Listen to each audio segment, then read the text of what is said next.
What is a good consulting model? So you're a freelance copywriter, you're going to do an assignment with a client. How do you set that up? How do you make that work well for both the client and for your own business? I'm Justin Hitt with Ad Briefing's Copywriting Tips. I don't know that I can leave coaching mode or teaching mode. And so I was doing an interview earlier today. I'm hiring some folks for uh, video marketing and to manage some of the YouTube channel. You may not know that I hire subcontractors to manage other channels. I hire people to manage my own channels. But we were talking about YouTube Shorts, and it came time that I was confident with their ability to do the work. I understood what they knew in a sense about doing the work, so I was comfortable with their methodology and approach. I felt, yes, they could deliver the job. And now it's just how do you get paid? And I asked the question right outright. I said, how do you get paid? And they hemmed and hawed over it because a lot of people don't want to talk about money. And my first set of advice here is that, excuse me, that the money is the most important thing when it comes to the interaction because you're not going to do the work for free. So you do have to be able to answer the question when the prospect is ready, how to get started. So I gave a clear signal. How do you get paid? And we chatted a little bit more. Really, what I was expecting is some kind of methodology. So I'm going to share with you the methodology that I suggested because this individual is just getting started. So it's excusable that they didn't have a way or a preference of doing business. Of course, because I hire people all the time, I might have 15 or 20 people on a client assignment. Excuse me. I might have other people involved in subcontract arrangements. I know how I want to work. So I shared with how I want to work. And then I'll explain to you the two reasons why things are set up this way. Number one, when you're having someone do piecework for you, whether you're backfilling work for a client or you're actually doing the piecework, you want to establish up front what is the deliverable. So we talked about the deliverable. We agreed upon the deliverable. That at that point you can close with the client. And the close is signaled when the client says, "Well, I'm happy with what we're talking about here. I'm looking forward to get started." They might say, "Well, how do you get paid?" Um, these types of things are signals that now you can explain how it works. The way I prefer things to work is the client or the contractor presents an example of their work. So we talked about a deliverable is going to have these characteristics. I want to see a statement of work that's going to outline that. It's good for you to put that together as well.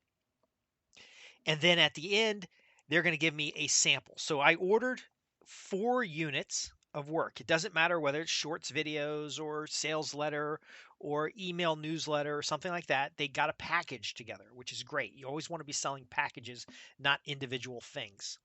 Now, of course, they would have loved to have a retainer agreement or an arrangement where every month I'm giving them $1,000 or $2,000 or $5,000 or whatever it is to do a certain bundle of work because then they can know whether or not they're going to get paid. They can kind of measure their cash flow. That's not what I want as a hiring manager, as someone who's going to hire. I want to have a small sample of work, a small package, so I can see how things work out. So I want to see, are we on track with the agreement of the deliverable by the vendor showing or the contractor showing an example of that deliverable?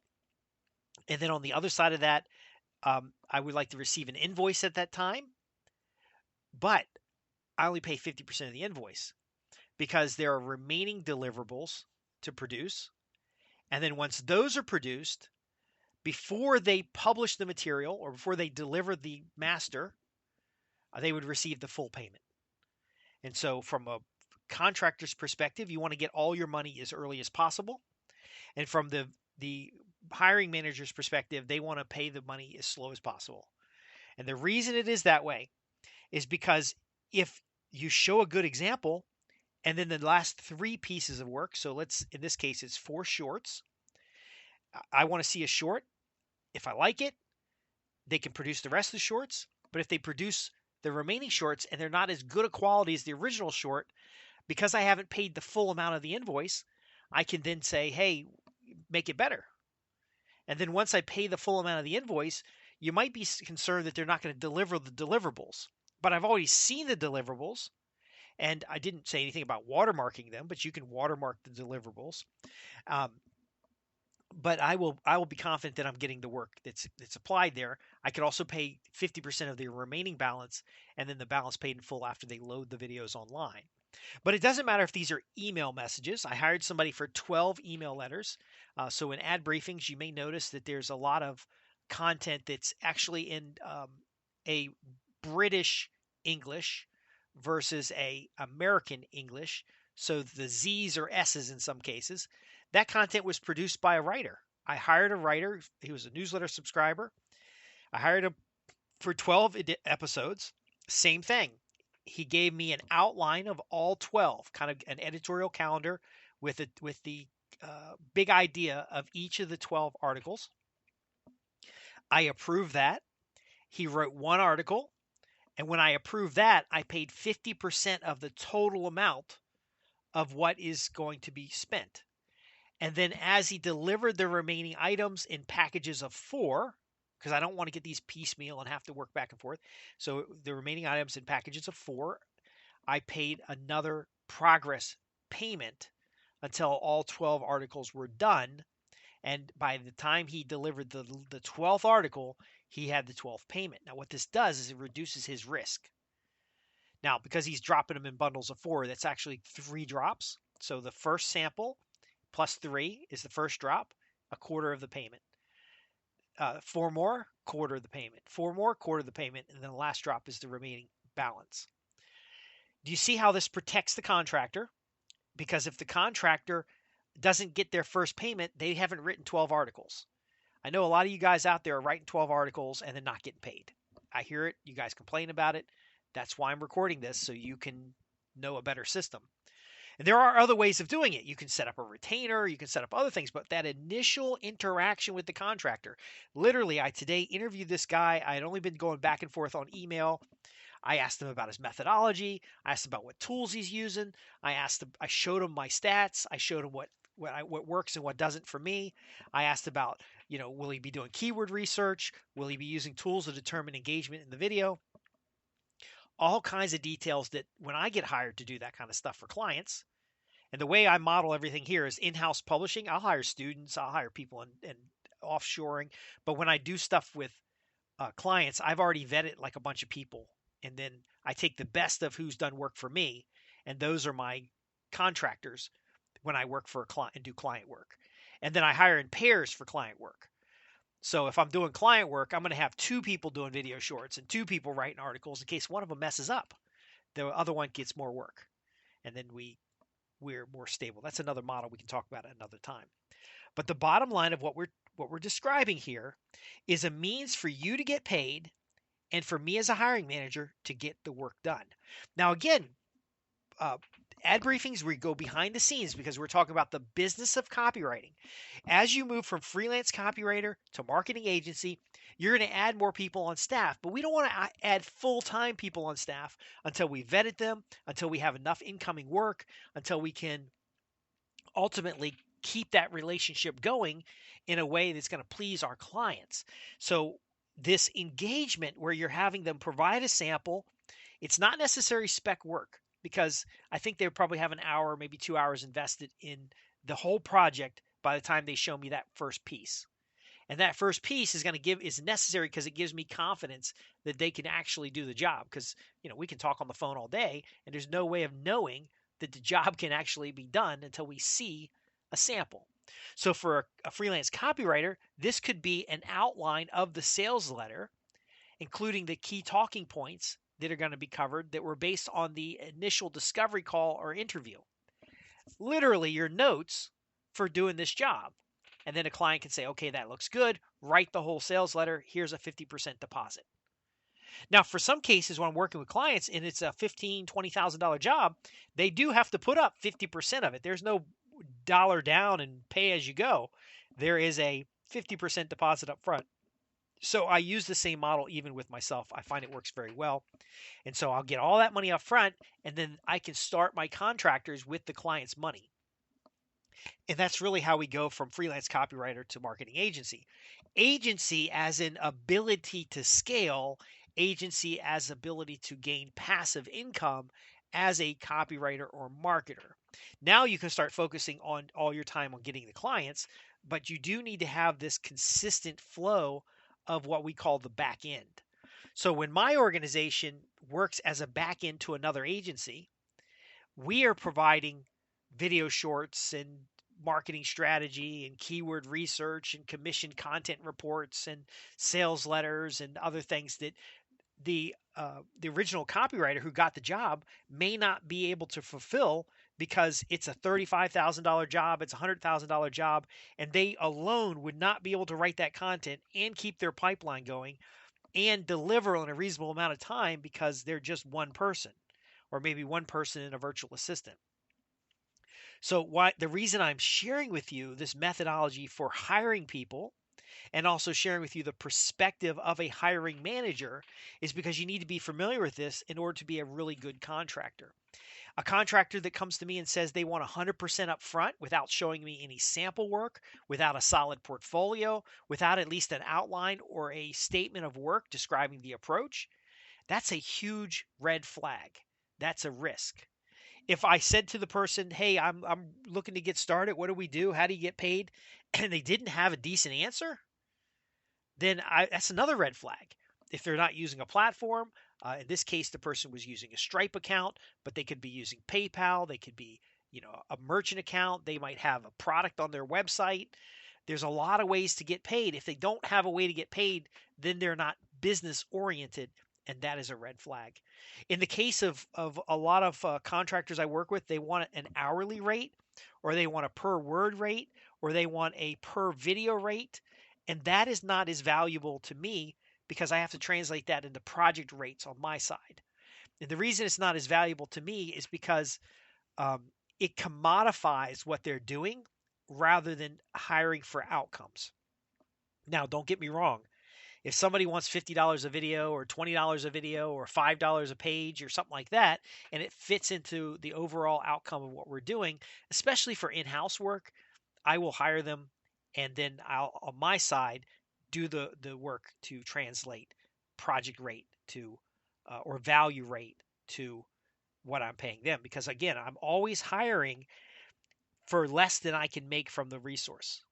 Because why would I if I'm spending $200, why would I spend $200 on something I'm only going to get $100 back or maybe $200 back? I need to have multiples. So when I'm hiring in-house for writers, including copywriters, for video editors, for people who do cleanup on audio, not that you can tell there's any cleanup on these audios because they're such good podcasts in the first place, but or if I'm hiring somebody to do editing on the website, search engine optimization, or any of these other areas, which I am not necessarily an expert in, I have the same approach for hiring them. I could have 30 or 40 people working at any given time. Sometimes that's a combination between my clients' people and people I'm backfilling for their team. But the reason I'm sharing this with you is because if you're on the receiving end of this and you make it too difficult and you're still commoditized, then I could just put 5 different other people on the job. So if I came to you and said, "Hey, look, we're going to build out the 2024 series of newsletters for Ad Briefing's copywriting tips, and I'd like you to write about topics that would be of interest to copywriters who are currently freelance copywriters who want to become marketing agencies or have a 6-figure earning, or they want to produce a $1 million agency," then what 12 topics would you cover? And you might say, "Well, that sounds like spec work." Well, no, because I'm gonna give you access to all my historical conversion rates. I'm going to give you access to all my editorial calendar. I'm going to give you access to all the topics of podcasts. And essentially what you're doing is picking and choosing to demonstrate that you kind of understand the audience. It's also to set up the question where you ask, "Tell me about your audience. Tell me about who you're trying to reach." See, so there's this hiring dialogue that goes back and forth. Now, unfortunately, I spent about an hour on the phone because, like I said, I can't separate teaching from coaching from hiring people. And so when I hire a lot of these college students or people who are just getting started, um, I do unfortunately throw a little teaching in. I hope they appreciate it. Not always do they appreciate it, but it's a kind of a personality test to see whether we're going to work well together. But the bottom line is, again, look for the signals when the client's ready to do business. Have a clear way of doing business, which very often is you get money up front to start the work after you've briefly demonstrated you understand what the work is. That brief demonstration could be a statement of work, could be a portfolio example, it could be showing them the similar work you've done for somebody else.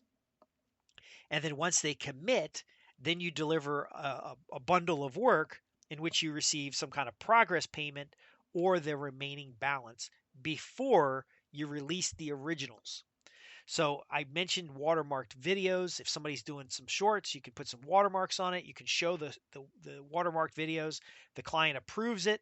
They get the master videos immediately that they're going to publish. If you're going to publish it, they unlock access and you immediately publish the masters and then provide them the masters afterwards.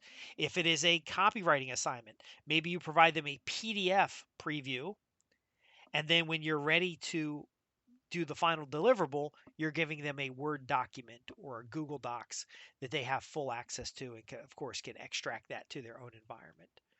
Do you see how this works? We want to make it easy for the hiring manager, but we also want to reduce the risk for the hiring manager by not getting full access to their environment. So before I wrap up, um, other people will say, hey, just give me editorial access to your YouTube channel. I'm going to throw some videos up there, and then you're going to pay me. Well, that's a risk to me because you could throw some garbage up on the channel or delete all my videos. And a lot of contractors think if they can get access and they don't get paid, they'll just delete all the videos. Well, I don't want that. Um, and then also, you might get paid and still have access to my channels and then delete all my videos. So ultimately, what I described with this progress payment is usually what it's called.